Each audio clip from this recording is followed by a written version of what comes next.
Divya, welcome to media market once again. Thank U.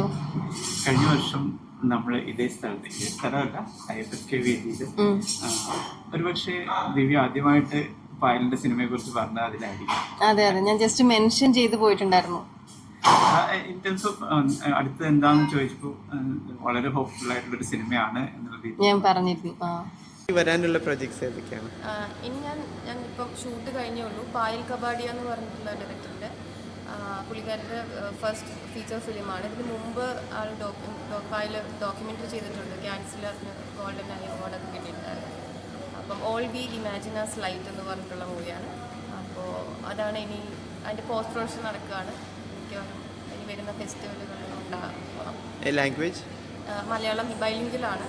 അതെ, മലയാളം, ഹിന്ദി, കുറച്ച് മറാഠിയുണ്ട്. So you had to speak Marathi as well? No. Okay. Hindi കുറച്ചുണ്ട്, മലയാളമാണ് കൂടുതലും. ദാറ്റ് എനിവേ അറിയിപ്പിൽ നമ്മൾ അതെ തകർത്താണ്. ഫോർവേഡ് ചെയ്യുന്ന പടമാണ് ഇപ്പം ഞാൻ പറഞ്ഞ പടം. ഷൂട്ട് കഴിഞ്ഞിട്ട് എനിക്ക് ഈ പടം കാണണം എന്ന് തോന്നുന്ന ഒരു പടമാണത്. ഞാൻ തന്നെ ഇങ്ങനെ വെയിറ്റ് ചെയ്തിരിക്കുന്ന ഒരു പടമാണ്. അന്ന് വിചാരിച്ചിരുന്നോ it's like it's going to be this big? ഇല്ലില്ല, വിചാരിച്ചിരുന്നില്ല. കാരണം നമ്മൾ ഒരു സിനിമ ചെയ്യുമ്പോഴും ഞാൻ ഒന്നും വിചാരിക്കുന്നില്ല. അവിടെ നിന്നുകൊണ്ട് ആ ക്യാരക്ടർ എങ്ങനെ ബെറ്റർ ആക്കാൻ പറ്റും എന്നുള്ള ഒരു തോട്ട് മാത്രമേ ഉള്ളൂ. പക്ഷേ ഒബ്വിയസ്ലി പായലിൻ്റെ ഫിലിമാണ്, നമുക്കറിയാം. ഇതിന് മുമ്പ് പായലിൻ്റെ ഡോക്യുമെൻ്ററീസ് ആണെങ്കിലും ഒക്കെ. അപ്പം ആ ഒരു ബാക്ക്ഗ്രൗണ്ട് ഉണ്ട്. എല്ലാവരും ഒരു FTI ബാക്ക്ഗ്രൗണ്ട് എന്നുള്ള അക്കാദമിക് ബാക്ക്ഗ്രൗണ്ടിലുള്ള ടീമിലുള്ള എല്ലാവരും അത്രയും ഒരുമിച്ച് ഒന്ന് ഭയങ്കര കൊളാബറേറ്റീവ് ആയി ചെയ്യുന്നൊരു വർക്ക് ആയതുകൊണ്ട് ഹോപ്പ്ഫുൾ, ആ ഒരു ഇതുണ്ട്, ഹോപ്പ്ഫുൾനെസ് ഉണ്ട്. പക്ഷെ ഒരിക്കലും ക്യാൻസൽ ഇങ്ങനെ ഒരു പ്ലാറ്റ്ഫോമിൽ പോകുന്നോ, ഇറ്റ് വാസ് അൺഎക്സ്പെക്റ്റഡ്. കോമ്പറ്റീഷനിൽ വരുന്നു ഇപ്പോൾ ഉള്ള ഇതെല്ലാം അൺഎക്സ്പെക്റ്റഡ് ആണ്. ലോക പ്രശസ്തി തന്നെ പറയാം. It's like it's not limited to India celebration. Of course India celebrating it, but because it's Cannes and it's being celebrate. So അന്നത്തെ ആ മൊമെന്റ്സ് ഒക്കെ ഇങ്ങനെ I know some of it നമ്മൾ കാണുന്നുണ്ടായിരുന്നു അവിടെ നടത്തുന്ന കാര്യങ്ങൾ. എനിക്ക് തോന്നുന്നു എൻ്റെ സെക്കൻഡ് യൂറോപ്യൻ പ്രീമിയറാണ് ക്യാൻസ്. ഇതിന് മുമ്പ് ലൊക്കാർണോ ഉണ്ടായിരുന്നു. പക്ഷേ ക്യാൻസിൻ്റെ ഒരു ഭയങ്കര, എപ്പോഴും പറയുന്ന പോലെ, ഒരു ഇപ്പം ആലോചിക്കുമ്പം ഒരു സെപ്പറേറ്റ് എപ്പിസോഡായിട്ട് നിൽക്കുന്നുണ്ട് ലൈഫിൽ തന്നെ. നമുക്ക് എല്ലാവർക്കും അങ്ങോട്ടും ഇങ്ങോട്ടും അങ്ങനെയുള്ളൊരു ഫീലായിരുന്നു മൊത്തത്തിൽ. കാരണം നമ്മൾ കംപ്ലീറ്റ്ലി വേറെ തന്നെ ഒരു ലൊക്കേഷനും വേറെ തന്നെ ഒരു ആംബിയൻസിൽ നമ്മൾ അങ്ങോട്ടും ഇങ്ങോട്ടും നമ്മൾ തന്നെ അങ്ങോട്ടും ഇങ്ങോട്ടും വണ്ടടിച്ച് നിൽക്കുമായിരുന്നു. ഇന്നലെ ഇന്ററാക്ഷനിൽ പായൽ വാസ് സേയിങ് ലൈക്ക് ഇറ്റ്സ് കാനിൽ പോയി എന്നല്ലാതെ, ബട്ട് ഇറ്റ്സ് നോട്ട് കാനിൽ പോയി, ഗ്രാൻഡ് പ്രീ കിട്ടി. അതെ അതെ അതെ, ഗ്രാൻഡ് പ്രീ കിട്ടി. കാരണം എനിക്ക് തോന്നുന്നു അതിനുശേഷം ഒരുപാട് എനിക്ക് തോന്നുന്നു ഫ്രാൻസിൽ റിലീസ് ഉണ്ടായിരുന്നു.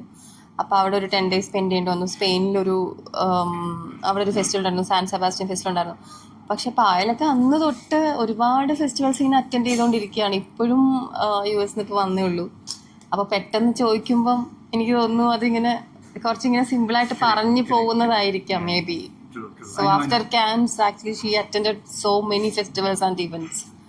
And it's like, now I think she's attending some questions very lightly, as in many times നമ്മളിങ്ങനെ പറഞ്ഞ് അതെ അതെ. ഞാനും കനിയാണെങ്കിൽ എനിക്ക് തോന്നുന്നു ഏറ്റവും ആദ്യം ഒരു ന്യൂസ് പറഞ്ഞപ്പോൾ തന്നെ ഞാനും കനിയും കൂടെ വീഡിയോ കോളിൽ പായൽ വിളിച്ച് പറയുമ്പം പായലിങ്ങനെ പറയുന്നത്, you know what our film got selected in Cannes film festival and it's in competition session എന്ന് പറയുമ്പോൾ നമ്മൾ ഓക്കെ അങ്ങനെ ഒരു. പക്ഷേ but you could not make it for many festivals at the same time. Simultaneously, like Toronto, you couldn't make it. ഇല്ലില്ല, അതെ അതെ, I couldn't. സിനിമയുടെ കഥാപാത്രങ്ങളാണ് ആളുകളിലേക്ക്, കാരണം ബോംബെ എന്ന് പറയുമ്പോൾ ആ ഒരു സ്ഥലത്തിന്റെ അവിടെ എത്തിപ്പെടുന്ന ഒരു നേഴ്സ്, കഥാപാത്രങ്ങളാണ് കൂടുതൽ ആളുകളിലേക്ക് ഇമേഴ്സ് ചെയ്തിട്ടുള്ളത്.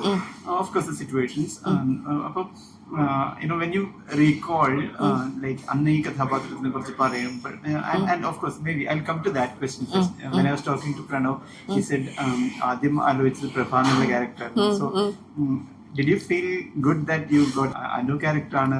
Yes, I'm really happy for Anu because പ്രഭ എന്ന് പറയുന്നുള്ള ക്യാരക്ടർ വരുമ്പം ആക്ച്വലി അത് എൻ്റെ അടുത്ത് പ്രഭ എന്ന് പറഞ്ഞ ക്യാരക്ടറാന്ന് പറയുന്നു. ഞാൻ ആ സ്റ്റോറി ഇങ്ങനെ വായിച്ചു പോന്നു, പ്രഭ എന്താണെന്ന് അറിയുന്നു. അപ്പം എനിക്ക് എവിടെയോ പേഴ്സണലി പറയാണ്, Prabha is slightly similar to Rashmi.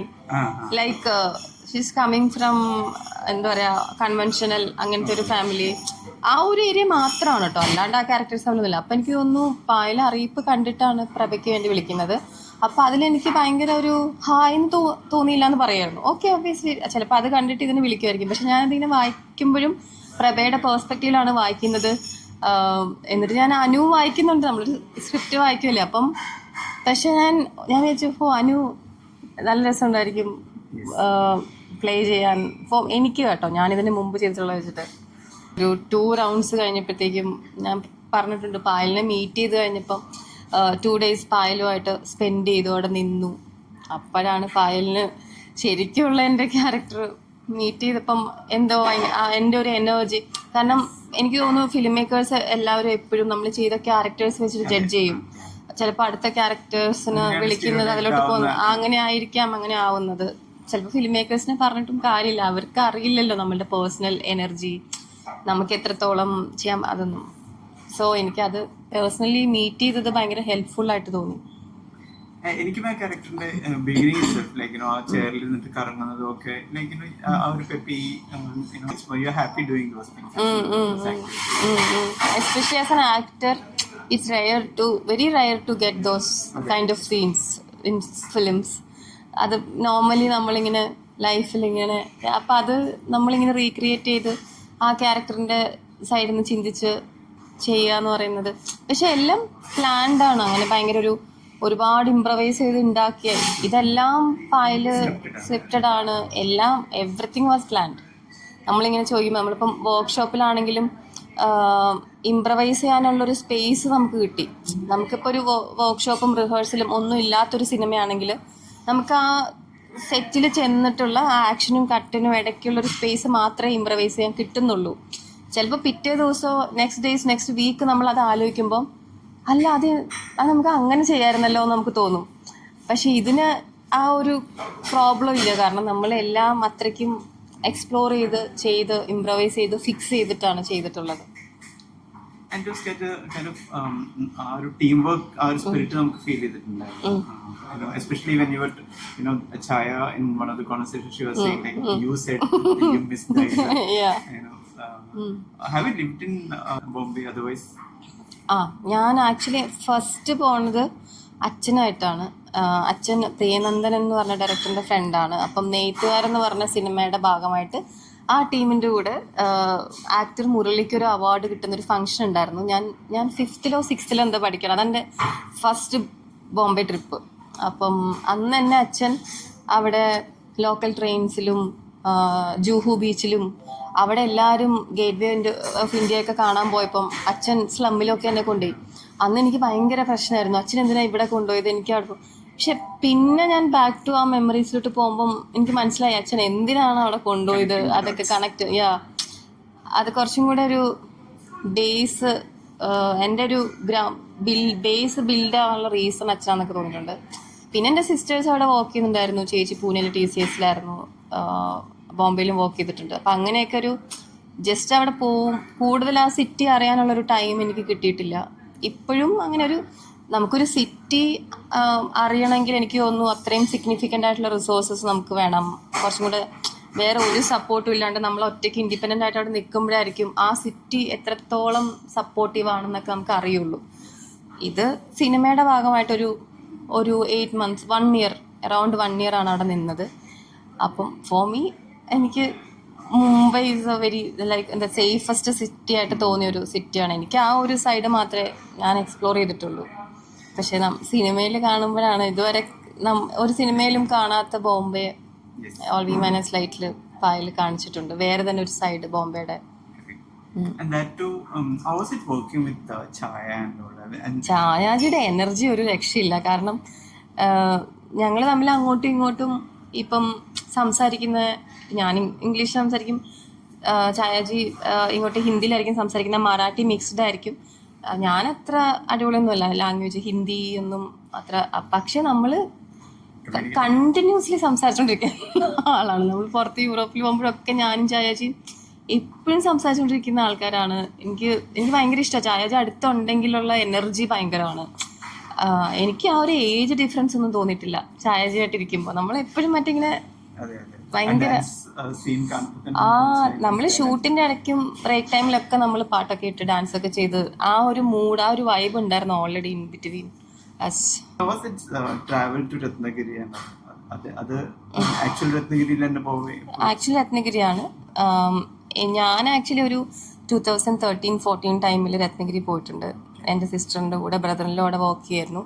അപ്പം ഞാൻ കനീനെ പരിചയപ്പെട്ട സമയത്ത് കനിയോട് പറഞ്ഞിട്ടുണ്ട് ഇങ്ങനെ, കനീനെ പരിചയപ്പെട്ട് തുടങ്ങിയ സമയമാണ് ഞാൻ പറഞ്ഞിട്ടുണ്ട്, കനി രത്നഗിരി എന്ന് പറഞ്ഞൊരു സ്ഥലമുണ്ട്, അവിടെ എന്തായാലും പോകണം, എസ്പെഷ്യലി എന്താ പറയുക മൗണ്ടനും ബീച്ചും തമ്മിലൊരു കോമ്പിനേഷനൊക്കെ ഉള്ളൊരു സ്പേസ് ആണെന്ന്. അങ്ങനെയൊക്കെ നമ്മൾ പണ്ട് 2015 പറഞ്ഞിട്ടുണ്ട്. അത് കഴിഞ്ഞിട്ടിപ്പോൾ ഇത് കിട്ടുമ്പോൾ എൻ്റെയും കനിയുടെയും ഇടയ്ക്കുള്ള ചില എക്സൈറ്റ്മെൻറ്റ്സിൽ one of the excitement is this, okay we can go to Ratnagiri together എന്നുള്ളൊരു എക്സൈറ്റ്മെൻറ്റ് ഉണ്ടായിരുന്നു. അപ്പോൾ പ്രോപ്പർ അവിടെ തന്നെയാണ് ഷൂട്ട് ചെയ്തത്.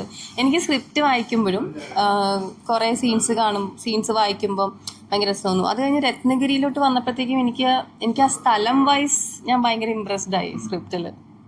Many of the things, like even when ചില സ്ഥലങ്ങളിൽ കൂടെ നിങ്ങൾ നടക്കുമ്പോൾ I can sense that smell there.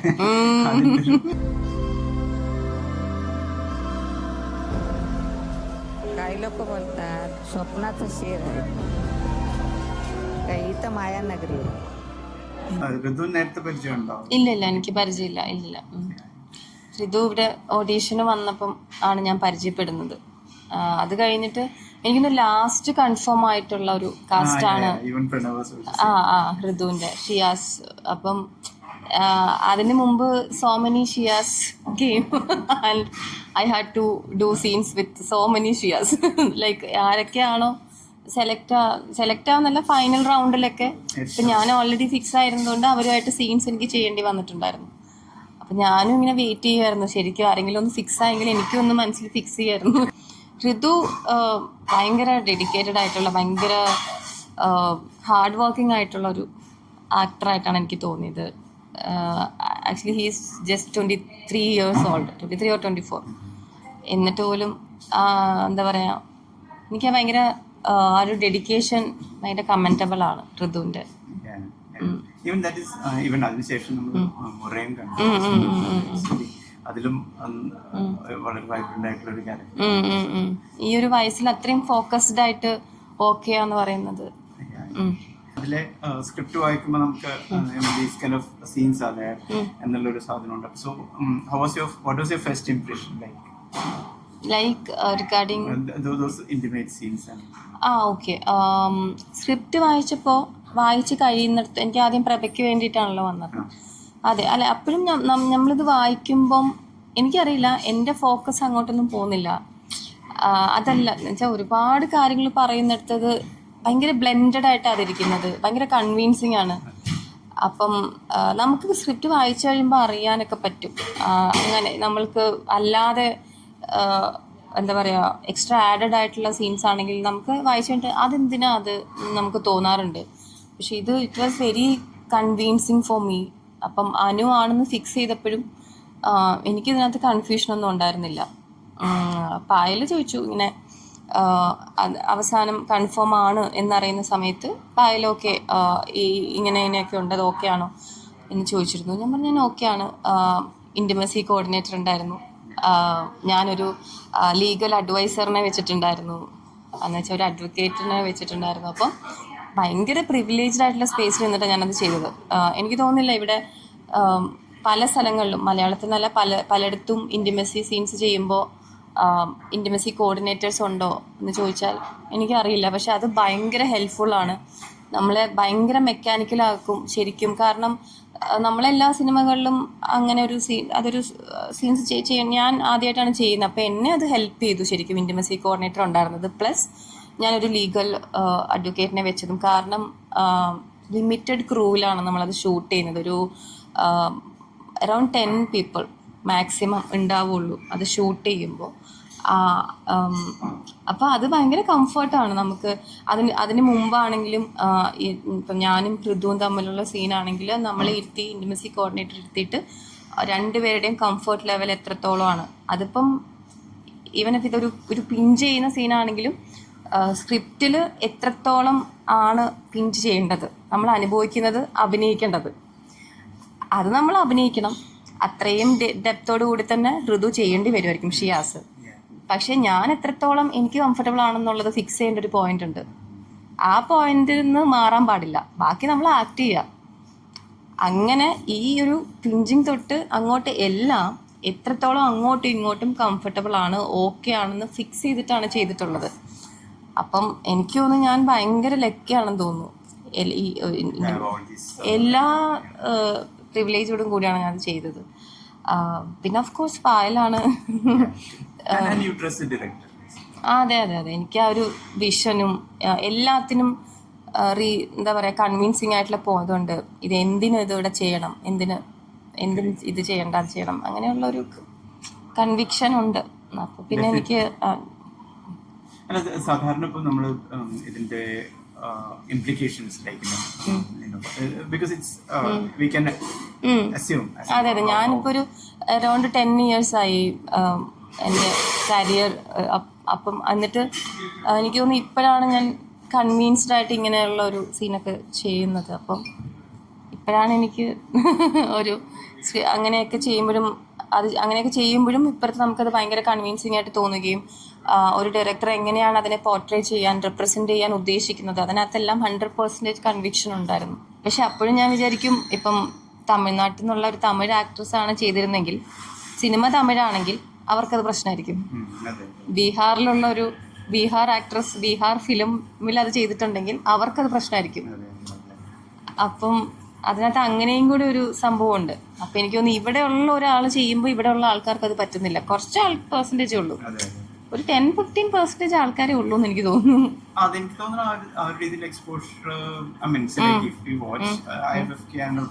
Foreign films കാണുവാണെങ്കിൽ അവർക്ക് അറിയാത്തതിന്റെ പ്രശ്നമാണ്.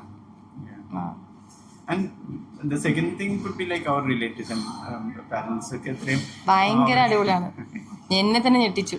എൻ്റെ അമ്മയെ ശരിക്കും എന്നേക്കാൾ എനിക്കറിയില്ല എന്താ, ഞാൻ വിചാരിച്ചു ചിലപ്പം അവർക്ക് പറഞ്ഞില്ലെങ്കിലും ഓ ഇത് വേണ്ടായിരുന്നു അങ്ങനെ ഒട്ടുമല്ല.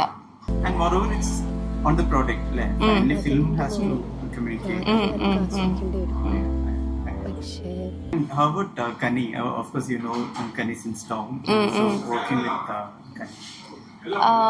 വർക്കിംഗ് വിത്ത് കനി എനിക്കൊന്ന് പേഴ്സണലി നമ്മൾ എത്രത്തോളം അറിയുന്ന ആൾക്കാരാണ് എന്നുള്ളതല്ല, അതെനിക്ക് എപ്പോഴും വേറെയാണെന്ന് തോന്നാറുണ്ട്. കാരണം നമ്മൾ ക്യാരക്ടേഴ്സിൻ്റെ ഇടയ്ക്കുള്ള ഡൈനാമിക്സ് ആണ് കണ്ടുപിടിക്കേണ്ടത്. അതിപ്പം ഞാൻ കനിയായിട്ട് ടെലിവിഷൻ ചെയ്തിട്ടുണ്ട്, പ്ലേ ചെയ്തിട്ടുണ്ട്, ഇപ്പം ഇത് ഫസ്റ്റ് ഫിലിമാണ്. അപ്പം ഇതിലെല്ലാം വേറെ വേറെ ക്യാരക്ടേഴ്സാണ്. എല്ലാത്തിലുമുള്ള കഥാപാത്രങ്ങളുടെ ഇടയ്ക്കുള്ള ഡൈനാമിക്സ് നമ്മൾ വർക്ക് ചെയ്ത് കണ്ടുപിടിച്ചേ പറ്റുള്ളൂ. അപ്പം ആ വർക്ക് സ്പേസിൽ വേണമെങ്കിൽ അറിയുന്ന ഒരാളായതുകൊണ്ടുള്ള വേണമെങ്കിൽ കംഫർട്ട് സ്പേസ് ഉണ്ടായിരിക്കാം. അല്ലാതെ പ്രൊഫഷണലി ഇത് ഒന്നും ആഡ് ചെയ്യുന്നില്ല എന്ന് തോന്നിയിട്ടുണ്ട്. ഓഫ് കോഴ്സ് ഭയങ്കര എന്താ പറയുക അമേസിങ് ആക്ടേഴ്സിൻ്റെ കൂടെയാണ് ഞാൻ വർക്ക് ചെയ്തത്. ഛായാജി ആണെങ്കിലും കനി ആണെങ്കിലും അസീസൊക്കെ ആണെങ്കിലും ഒക്കെ. അപ്പം അത് ആസ് ആൻ ആക്ടർ എനിക്ക് ഗ്രോ ചെയ്യാൻ പറ്റും, ലേൺ ചെയ്യാൻ പറ്റും, അൺലേൺ ചെയ്യാൻ പറ്റും. ഇത് പ്രവേശിക്കാണല്ലോ. ഇതിപ്പോൾ ആരയക്കാനാ ഒന്നും കാണുന്നില്ല. Made in Germany. പ്രഭചേച്ചിയുടെ ഹസ്ബൻഡ് എവിടെയല്ലേ? ഇത് ഒരു മലയാളി പെർസ്പെക്റ്റീവ്, മലയാളിയിൽ എവിടെ നിന്നാണെങ്കിലും ഒരു മൈഗ്രേഷന്റെ ഒരാൾ വർക്ക് ചെയ്യുന്ന അത്തരം അറ്റ്മോസ്ഫിയറിൽ so there is kind of closeness between like ഒരു ചേച്ചിയുടെ അത്രയും കെയറിങ് തരുന്ന ഒരു കഥാപാത്രമാണ്. So how was it, between both of you, were there any kind of discussions of the script that okay we'll do this, we'll work around like this അങ്ങനെ? Of the script അല്ല, നമ്മൾ വർക്ക്ഷോപ്പിൽ തന്നെ പായലും ഉണ്ടാവും. നമുക്ക് എന്തെങ്കിലും സജഷൻ ഉണ്ടെങ്കിൽ നമ്മൾ പായലിനോടും പറയും നമുക്ക് ഇങ്ങനെ ചെയ്യാം, അല്ലെങ്കിൽ നമ്മൾ ചെയ്ത് കാണിച്ചു കൊടുക്കും. അത്തരത്തിലുള്ള എല്ലാം വർക്ക്ഷോപ്പിലും റിഹേഴ്സലും ഒക്കെ നമ്മൾ ഫിക്സ് ചെയ്തിട്ട് അത് തന്നെ റീക്രിയേറ്റ് ചെയ്യുന്നു ഓൺ ലൊക്കേഷൻ പോകുമ്പോൾ ഉള്ളൂ. So when we reach the location എനിക്ക് ഫീൽ ചെയ്യുന്നത് എന്താണെന്ന് വെച്ചാൽ okay we are doing the same in the actual location. ഇതിങ്ങനെ കണ്ടിന്യൂസ് ചെയ്തുകൊണ്ടിരിക്കുകയല്ലേ. ചില സീൻസ് കഴിയുമ്പോൾ നമുക്ക് തോന്നും ഇത് കഴിഞ്ഞോ, ഇനി ഇല്ലേ, ഈ സീൻ നമ്മളിനി ചെയ്യുന്നില്ലേ എന്നൊക്കെ തോന്നാറുണ്ട്. ഇത് ചോദിച്ച പോലെ ഇപ്പോൾ ഒരു ഇത്ര ഏജ് ഡിഫറൻസ് ഉണ്ട്. ഇപ്പോൾ പ്രഭയാണെങ്കിലും അനുവായിട്ടുള്ള ഒരു ഏജ് ഡിഫറൻസ്, അതെല്ലാം നമ്മളിങ്ങനെ ചെയ്തിപ്പോൾ ഞാൻ എൻ്റെ ഏജിൽ നിന്ന് ബാക്കിലോട്ട് പോകണം, പ്ലസ് അനു എന്താണെന്നുള്ള ആ രീതിയിൽ ബിഹേവ് ചെയ്യണം. അപ്പോൾ അതിനായിരുന്നു ഇത്രയും വർക്ക്ഷോപ്പൊക്കെ ഹെൽപ്പ് ചെയ്തു എന്ന് ഞാൻ പറയുന്നത്. The same for Kani also. പ്രഭയാണെങ്കിലും കനിയിൽ നിന്ന് ഒരുപാട് ദൂരെയായിട്ടുള്ള ക്യാരക്ടറാണ്. അപ്പം അതിനാണ് ഇത് ഹെൽപ്പ് ചെയ്യുക. ഈ ഒരു പ്രിപ്പറേഷൻ അതിന് ഭയങ്കര ഹെൽപ്പ് ചെയ്യും. ഈ ഫെസ്റ്റിവലുകളിൽ പോകുമ്പോൾ നമുക്ക് കിട്ടുന്ന അവിടെ നിന്നുള്ള പ്രതികരണങ്ങൾ എന്തെങ്കിലും റീകോൾ ചെയ്യാൻ പറ്റും, ലൈക്ക് എക്സൈറ്റിംഗ് ആയിട്ടുള്ള മൊമെന്റ്സ്? എല്ലാം മിക്സായിട്ട് കിടക്കും. അപ്പം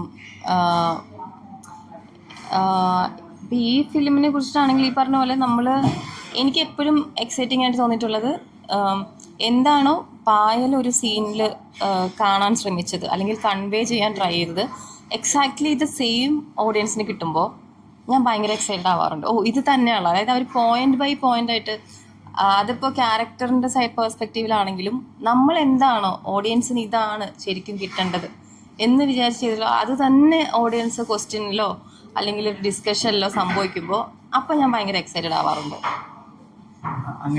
അങ്ങനെ സംഭവിച്ചിട്ടുണ്ട്. അവിടെ ഇൻ്റർവ്യൂസിലാണെങ്കിലും ഇപ്പം ഇതിൻ്റെ ക്ലൈമാക്സിലുള്ള സീൻ എന്താണ് പറഞ്ഞു വെക്കുന്നത്, എന്തൊക്കെ ഇൻ്റർപ്രിട്ടേഷൻസ് ആണ് ഈ ഒരു സീൻ, അതെല്ലാം അങ്ങനെയൊക്കെ സംഭവിച്ചിട്ടുണ്ട്. പുറത്ത് മാത്രമല്ല ഇവിടെയും സംഭവിച്ചിട്ടുണ്ട്. ആദ്യം ഈ ക്യാരക്ടറിനെ കുറിച്ച് പറഞ്ഞത് എന്തായിരുന്നു? അനുവിനെ കുറിച്ചിട്ടാണ്. അനു ഭയങ്കര സ്പോണ്ടേനിയസ് ആയിട്ടുള്ള, ഭയങ്കര കെയർ ഫ്രീ ആയിട്ടുള്ള, മെച്ചുവേർഡ് ആണ്, പക്ഷെ sometimes she's not matured sometimes. പിന്നെ എന്താ പറയുക, ഭയങ്കര കെയർ ഫ്രീ ആണ്. കുറച്ച് ബോഡിലി ആണെങ്കിലും ഈ കെയർ ഫ്രീ എന്ന് പറയുന്നത് ബോഡിലി ആണെങ്കിലും കുറച്ച് കെയർ ഫ്രീ ആണ്. എന്താ പറയുക, വോക്ക് ചെയ്യാൻ അത്ര ഇഷ്ടമൊന്നുമില്ല. നേഴ്സായിട്ട് വോക്ക് ചെയ്യുന്നുണ്ട്, പക്ഷെ അത്ര എപ്പോഴും ഇങ്ങനെ ഭയങ്കര ഡെഡിക്കേറ്റഡ് ആയിട്ട് വർക്ക് ചെയ്യുന്ന ആളല്ല. ഭയങ്കര ഷീസ് ഇൻ ലവ്. സോ അതിലിങ്ങനെ കുറച്ച് ട്രിപ്പ് ചെയ്ത് നടക്കുന്ന അങ്ങനെയൊക്കെയാണ് അനുവിനെ കുറിച്ച് പറഞ്ഞത്.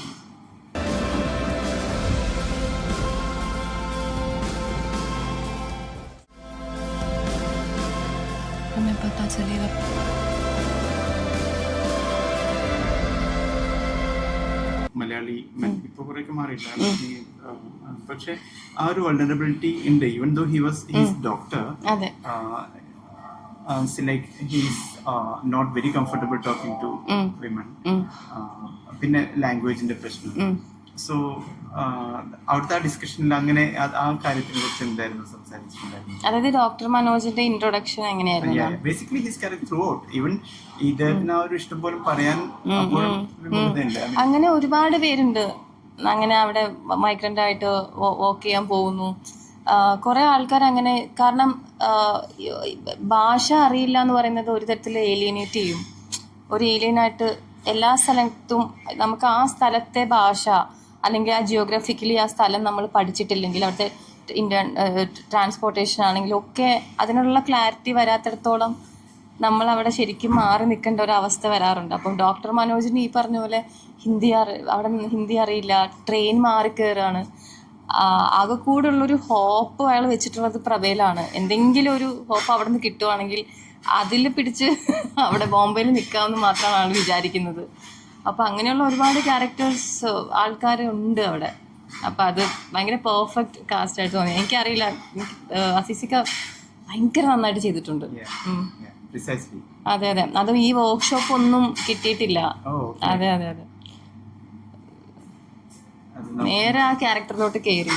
അത് എനിക്ക് ഫോർ മീ അസീസിക്ക അങ്ങനെ ഒരു ക്യാരക്ടർ ഞാൻ ചെയ്ത് കണ്ടിട്ടില്ല ഇതിന് മുമ്പ്.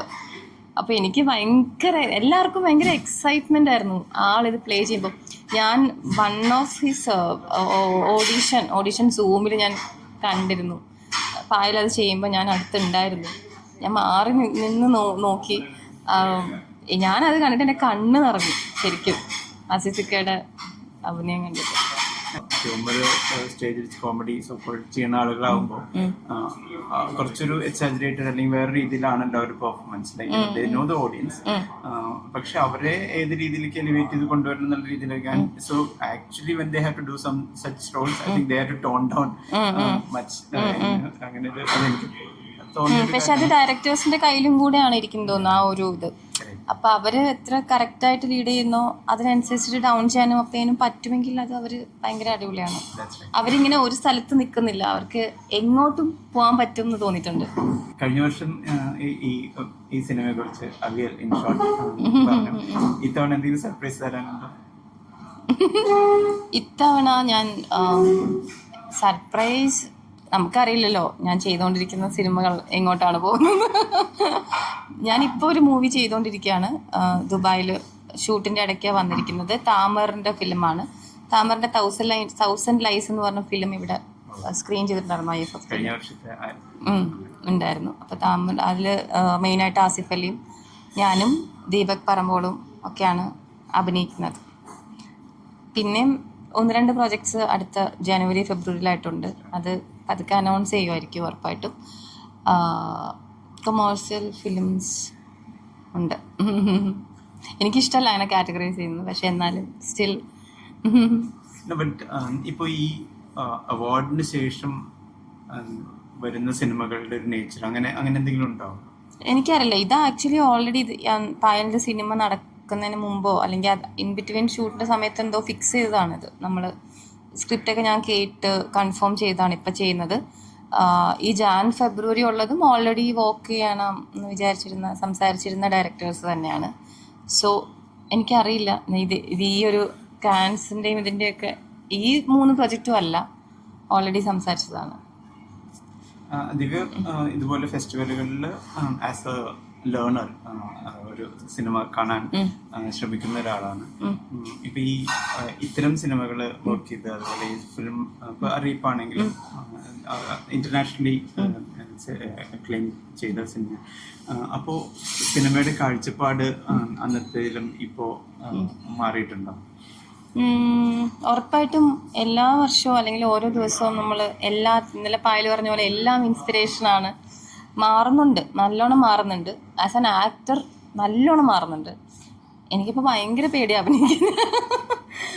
അങ്ങനെയല്ല, ഭയങ്കര ബുദ്ധിമുട്ടുള്ള കാര്യമായിട്ടാണ് ഞാൻ വിശ്വസിക്കുന്നത്. നമ്മൾ ഒരു സ്ക്രിപ്റ്റ് വായിച്ച് ഒരു കഥാപാത്രം വായിച്ച് ആ സംവിധായകൻ അല്ലെങ്കിൽ സംവിധായക ഒരു വിചാരിക്കുന്ന ആ സെയിം വിഷനിലോട്ട് ആ ക്യാരക്ടറിനെ നമ്മൾ എത്തിക്കാൻ നമുക്ക് എങ്ങനെ വേണമെങ്കിലും ചെയ്യാം. ഒരു കഥാപാത്രം നമുക്ക് വെറുതെ പോയി ചെയ്യാം, അത്യാവശ്യം ടൂളുണ്ടല്ലോ കയ്യിൽ. അപ്പം പക്ഷെ പ്രിപ്പയർ ചെയ്തിട്ടും ചെയ്യാം, കുറച്ച് അതിന് വേണ്ടി ഇരുന്ന് സമയം കണ്ടെത്തി. പക്ഷെ പ്രിപ്പയർ ചെയ്ത് ചെയ്യുന്നതിൽ ഡിഫറൻസ് ഉണ്ട് എന്നുള്ളത് തന്നെയാണ് എൻ്റെ എക്സ്പീരിയൻസ് എന്ന് എനിക്ക് പറയാനുള്ളൂ. കാരണം നമുക്ക് ഒരുപാട് മനുഷ്യന്മാരായിട്ട് അഭിനയിച്ച് കാണിക്കാൻ നമ്മുടെ കയ്യിൽ അധികമൊന്നുമില്ല. നമ്മളതിനെ എന്താ പറയുക ഉണ്ടാക്കിയെടുക്കേണ്ടി വരും. വേറൊരു എന്താ പറയുക, ഒരു പുറന്തോടോ സംതിങ് ലൈക്ക് ദാറ്റ്. അപ്പം നമ്മളത് ചെയ്ത് പണിയെടുത്ത് തന്നെ ഉണ്ടാക്കേണ്ടി വരും എന്ന് തോന്നുന്നു. അപ്പം അത്തരത്തിലുള്ള ബോധം കുറച്ച് കൂടി എന്ന് തോന്നിയിട്ടുണ്ട്. എസ്പെഷ്യലി ഇപ്പം ഇതിലൊക്കെ വർക്ക് ചെയ്തപ്പം ശരിക്കും പായൽ സ്കൂൾ ഓഫ് ഫിലിം എന്നൊക്കെ പറയുന്ന പോലെ ഇപ്പം പണ്ട് ഒരു ക്യാരക്ടർ വരുമ്പം ഏതൊക്കെ തരത്തിൽ ഞാൻ അപ്രോച്ച് ചെയ്യണം എന്നുള്ളത് നമുക്ക് അതിൻ്റെയൊക്കെ ആ ഒരു നോളജിൻ്റെയൊക്കെ വലിപ്പം കുറച്ച് കൂടി തോന്നിയിട്ടുണ്ട്. എന്തൊക്കെ ആലോചിക്കണം എന്നുള്ളത് ഒരു ക്യാരക്ടർ വരുമ്പോൾ നമ്മൾ ഏതൊക്കെ സൈഡ് ആലോചിക്കണം, അങ്ങനെയൊക്കെ ഉള്ളൊരു ലേണിംഗ് നടന്നിട്ടുണ്ട്. അപ്പം ചില സിനിമകള് ഇതിനു മുൻപ് കണ്ടിട്ടുള്ള ചില സിനിമകളിൽ നമ്മൾ ശ്രദ്ധിക്കാത്ത എന്തെങ്കിലും പിന്നെ റീവാച്ച് ചെയ്യുമ്പോൾ മിക്കവാറും സിനിമകൾ അങ്ങനെ എന്തെങ്കിലും ഒബ്സർവ് ചെയ്തിട്ടുണ്ടോ recent? I mean not about your character, in general. ഇപ്പൊ ലൈക്ക് സെവൻ സാമുറൈ ഇപ്പോൾ റീമാസ്റ്റർ ചെയ്ത് വന്നു. അത് മുമ്പ് ചിലപ്പോൾ നമ്മൾ കുറച്ച് വർഷങ്ങൾ മുമ്പ് കണ്ട അതിന് ശേഷം ഇപ്പൊ കാണുമ്പോൾ എനിക്ക് മൂവീസ് എല്ലാം അങ്ങനെ തോന്നാറുണ്ട്. നമ്മളിപ്പം പണ്ട് ഞാൻ ചില മൂവീസ് എൻ്റെ അടുത്ത് കണ്ടിട്ടുണ്ടോ എന്ന് ചോദിക്കുമ്പോൾ ഞാൻ പറയുന്ന മറുപടി എങ്ങനെയാണ്, ഞാൻ കണ്ടിട്ടുണ്ട് പക്ഷെ പണ്ടാണ്, അതുകൊണ്ട് എനിക്കിപ്പോൾ ഒന്നും പറയാൻ പറ്റില്ല, ഞാൻ ഇപ്പോൾ കണ്ടിട്ട് പറയാമെന്ന് പറയും. കാരണം പണ്ട് കണ്ടതിൻ്റെ നമ്മൾ എടുക്കുന്ന ഇൻ്റർപ്രിട്ടേഷൻ അല്ലെങ്കിൽ ആ സിനിമ എന്താണ് പറയുന്നതെന്നൊന്നും എനിക്കറിയില്ല. അതായത് എനിക്ക് ഇനിയും കാണണം. അപ്പം അതുപോലെ ഒരുപാട് മൂവീസ് എനിക്ക് റീവാച്ച് ചെയ്യണമെന്ന് തോന്നാറുണ്ട്. പല മൂവീസ് ഞാൻ പിന്നെ റീവാച്ച് ചെയ്യുമ്പം ഇത് അതായിരുന്നു അല്ലേ, അല്ലെങ്കിൽ ചിലത് അന്ന് ഇഷ്ടപ്പെട്ട പല മൂവീസും ഇപ്പം ഇഷ്ടമാവുന്നില്ല. അന്ന് അധികം ശ്രദ്ധിക്കാത്ത മൂവീസ് ഇപ്പം ഞാൻ ശരിക്കും ഭയങ്കര ഇത് അന്ന് ഞാൻ ശരിക്കും കണ്ടില്ലല്ലോ, അല്ലെങ്കിൽ അന്ന് എനിക്ക് അറിയണ്ടായിരുന്നില്ലല്ലോ, അങ്ങനെ സംഭവിക്കുന്നുണ്ട്. അത് അതിന്റെ നുവാൻസസ് കുറെയൊക്കെ ആക്ടിങ്ങിലൊക്കെ ഉറപ്പായിട്ടും എനിക്ക് തോന്നുന്നു എല്ലാം റീവാച്ച് ചെയ്യണം തോന്നുന്നു ഒരു സമയം കഴിഞ്ഞിട്ട്. നമ്മൾ എല്ലാവരും സിനിമകൾ റീവാച്ച് ചെയ്യുന്നത് നന്നായിരിക്കും തോന്നുന്നു. കാരണം എല്ലാവരും വേറൊരു തരത്തിൽ ലേണിംഗ് ഓർ അൺലേണിംഗ് ചെയ്തുകൊണ്ടിരിക്കുകയാണല്ലോ. സെലക്ഷൻ പ്രോസസ്സിൽ എന്തെങ്കിലും മാറ്റങ്ങൾ വരുത്തിയിട്ടുണ്ടോ? ഇല്ലില്ല, അതെപ്പോഴും അതിനൊരു ഈ പറഞ്ഞ പോലെ ഒരു പെർമ്യൂട്ടേഷൻ കോമ്പിനേഷൻ നമുക്ക് അത് അങ്ങനെ വർക്ക് ആവുള്ളൂ. ചിലപ്പം ഭയങ്കര എക്സൈറ്റിംഗ് ആയിട്ട് തോന്നുന്നത് ടീമായിരിക്കും, അവരുടെ ഇതിന് മുമ്പുള്ള വർക്ക് നോക്കും. അപ്പോൾ പിന്നെ എനിക്ക് കൂടുതൽ ആലോചിക്കേണ്ടി വരില്ല. എനിക്ക് തോന്നുന്നത് എപ്പോഴും സ്റ്റോറിനേക്കാളും എങ്ങനെയാണ് മേക്ക് ചെയ്യുന്നത് എന്നുള്ളതാണ് എനിക്ക് ഇമ്പോർട്ടൻ്റ്. സിനിമ ഇപ്പം ഒരാളൊരു നല്ല കഥ പറഞ്ഞു, അല്ലെങ്കിൽ ഈ ഒരു നോവല് സിനിമയാക്കാൻ പോവാണ്, ഓക്കെ ഫൈൻ. പക്ഷെ അത് എങ്ങനെയാണ്, അത് വിഷ്വൽ ലാംഗ്വേജ് വേറെ ആണല്ലോ. അപ്പം നമ്മളെപ്പോഴും പലപ്പോഴും നമുക്ക് ഇഷ്ടപ്പെട്ട ചില കഥകളൊക്കെ സിനിമയാകുമ്പോൾ ചിലപ്പോഴൊക്കെ ചില സിനിമകൾ ഇഷ്ടപ്പെടാറില്ല, ആ കഥയായിരുന്നു നല്ലതെന്ന് തോന്നും. അപ്പോൾ വിഷ്വൽ ലാംഗ്വേജ് എപ്പോഴും വേറെ ആണല്ലോ. അപ്പോൾ ഞാൻ എപ്പോഴും ആ ഒരു ടെക്നിക്കൽ ടീം അവരുടെ ഇതിന് മുമ്പത്തുള്ള വർക്ക് എന്താണെന്നൊക്കെ തോന്നും. പിന്നെ ചിലപ്പം പുതിയ ആൾക്കാരുടെ അവരുടെ ഒരു ഇൻറ്റൻഷൻ ടുവേർഡ് ദ സിനിമ എന്താണെന്നുള്ളത് ആ ഒരു സംഭവം നമ്മൾ സംസാരിക്കുമ്പോൾ തന്നെ കിട്ടും. ഓക്കെ, കുഴപ്പമില്ല, നമുക്ക് നോക്കാം, ലെറ്റ് സി എന്നുള്ള രീതിയിൽ ഞാൻ ഫിക്സ് ചെയ്യും. ചിലപ്പം ചില ആക്ടേഴ്സ് ഉണ്ടെങ്കിൽ ഓക്കെ ഇവരുടെ കൂടെ അഭിനയിക്കാനൊക്കെ തോന്നിയിട്ട് ഞാൻ ചിലപ്പോൾ ഓക്കെ എന്നാൽ പിന്നെ ചുമ്മാ ചെയ്യാൻ ഇവരുടെ ഇങ്ങനെ പല റീസൺസ് ആണ് പറയുമായിരുന്നു. സെലക്ഷൻ ജൂറിയിലുള്ള ഒരാളെന്നുള്ള നിലയ്ക്ക് ഇപ്പോഴത്തെ സിനിമകളിൽ ഒരു പ്രോഗ്രസീവ് കോണ്ടന്റിന്റെ കാര്യം നമ്മൾ നോക്കുന്നുണ്ട്, എക്സ്പെരിമെന്റ് എന്നുള്ള രീതിയിലൊക്കെ നോക്കുന്നുണ്ട്. So what factors influenced you as in ഒരു പുതിയ കാല സിനിമ എന്ന് പറയുമ്പോൾ what are such factors would have influenced you? എനിക്ക് തോന്നുന്നു ഇപ്പോഴത്തെ ഓഡിയൻസിന്, ഞാനും കൂടെ ഉൾപ്പെടുന്ന ഓഡിയൻസിന് ഫ്രഷ് ആയിട്ടുള്ള എന്താണെങ്കിലും അവർ അക്സെപ്റ്റ് ചെയ്യാൻ തോന്നുന്നുണ്ട്. ഞാനങ്ങനെ വിശ്വസിക്കുന്നത്. ഒരു സംഭവം നമ്മൾ അങ്ങോട്ട് കൊടുക്കുമ്പോൾ, ഒരു ഡിഷാണെങ്കിൽ സിനിമ എന്ന് പറയുന്നത് നമ്മൾ അത് കുറച്ച് ഫ്രഷായിട്ട് കുക്ക് ചെയ്ത് കൊടുത്താൽ എന്തായാലും സ്വീകരിക്കും തോന്നുന്നുണ്ട്. അതൊരു എക്സ്പെരിമെൻ്റലൊക്കെ ആയിട്ടുള്ള സിനിമകൾ ഒരുപാട് വരണം എന്ന് വിചാരിക്കുന്ന ആളാണ് ഞാൻ.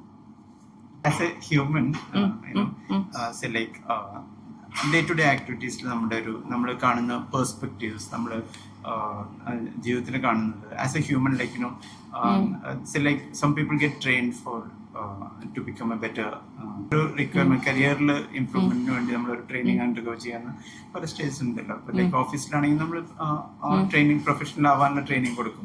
So like in that way as an actor എനിക്ക് പല കഥാപാത്രങ്ങൾ ഇങ്ങനെ ചെയ്യുമ്പം ചെയ്യുന്നതാണല്ലോ നമ്മൾ എടുക്കുന്ന നമ്മുടെ ജോബ്. അപ്പം ജോബല്ല, നമ്മൾ പാഷനേറ്റായിട്ട് ചെയ്യുന്നതാണ്. അതിൽ നിന്ന് എനിക്ക് പല പല ലൈഫുകളാണ് നമ്മൾ ജീവിക്കുന്നത്. അത് കള്ളത്തരമാണ്, പക്ഷെ നമ്മൾ ശ്രമിക്കുന്നത്. അപ്പം പല ആൾക്കാരുടെ പേഴ്സ്പെക്റ്റീവിൽ, അതിപ്പം ഞാൻ ചെയ്യുന്ന കഥാപാത്രത്തിൽ നമ്മൾ ഓരോ സ്റ്റോറീസ് ആണെങ്കിലും സ്ക്രിപ്റ്റ് വായിക്കുമ്പോഴാണെങ്കിലും പല പല പേഴ്സ്പെക്റ്റീവിലാണ് നമ്മൾ കാണുന്നത് കാര്യങ്ങൾ. ഈ ഒരു കഥാപാത്രം ഈ ഒരു കാര്യത്തെ ഇങ്ങനെയാണ് കാണുന്നതെങ്കിൽ ഇപ്പുറത്തുള്ള കഥാപാത്രം ഇങ്ങനെയല്ല കാണുന്നത്, ഞാൻ ഇങ്ങനെയല്ല വേറെ തരത്തിലാണ് കാണുന്നത്. അപ്പം അതിൽ നിന്നൊക്കെ നമുക്ക് എന്തെങ്കിലുമൊക്കെ ഒരു എന്തെങ്കിലും കിട്ടാറുണ്ട് എനിക്ക്. അത് ഹെൽപ്പ് ചെയ്യുന്നുണ്ട് പേഴ്സണൽ ലൈഫിലും. അല്ലാണ്ട് എപ്പോഴും നമ്മളിങ്ങനെ കുറച്ച് ഗ്രൗണ്ടഡ് ആയിട്ടിരിക്കുക എന്നുള്ളത് എപ്പോഴും അത് ഞാൻ എഫേർട്ടിട്ട് കീപ്പ് ചെയ്യുന്നൊന്നുമില്ല. കുറച്ച് ഗ്രൗണ്ടഡ് ആണെന്ന് എനിക്ക് തോന്നിയിട്ടുണ്ട്. അത് ഹെൽപ്പ് ചെയ്യും. അഭിനയിക്കുമ്പോഴും നമ്മളിങ്ങനെ ഒരു പ്ലെയിൻ സ്ലേറ്റ് ആയിട്ട് ഇരിക്കുക എന്നുള്ളതാണ് എനിക്കെപ്പോഴും. ഇതെല്ലാം തലയിൽ വെച്ചിട്ടൊന്നും അടുത്തത് ചെയ്യാൻ പറ്റില്ല. എനിക്കിങ്ങനെ അത് ചിലപ്പോൾ നമ്മൾ ട്രൈ ചെയ്യേണ്ടി വരും ഒരു സ്റ്റേജ് കഴിഞ്ഞാൽ. ഞാൻ പറയുന്നത് പ്രൊഫഷണൽ സ്പേസിലാണെങ്കിലും പ്ലെയിൻ ആക്കി വെച്ച് കഴിഞ്ഞാൽ പിന്നെ എല്ലാം എടുക്കാൻ പറ്റുമല്ലോ. നമുക്ക് പുതിയൊരു കഥാപാത്രം വരുമ്പോൾ ഫ്രഷ് ആയിട്ട് എടുക്കാൻ പറ്റും, ഒന്നും തലയിലില്ലാണ്ട്. അതിനു വേണ്ടി എപ്പോഴും അത് അങ്ങനെ തന്നെ മെയിൻറ്റെയിൻ ചെയ്യാൻ നോക്കാറുണ്ട്. കുറച്ചും കൂടി എസ്തെറ്റിക്കലി നല്ല കോണ്ടന്റ് ഉണ്ടാവണം എന്ന് വിചാരിക്കുന്ന അങ്ങനെ വർക്ക് ചെയ്യുന്ന ഡയറക്ടേഴ്സ് ഉണ്ടല്ലോ. So have such directors been approaching you lately after the? അതിപ്പോൾ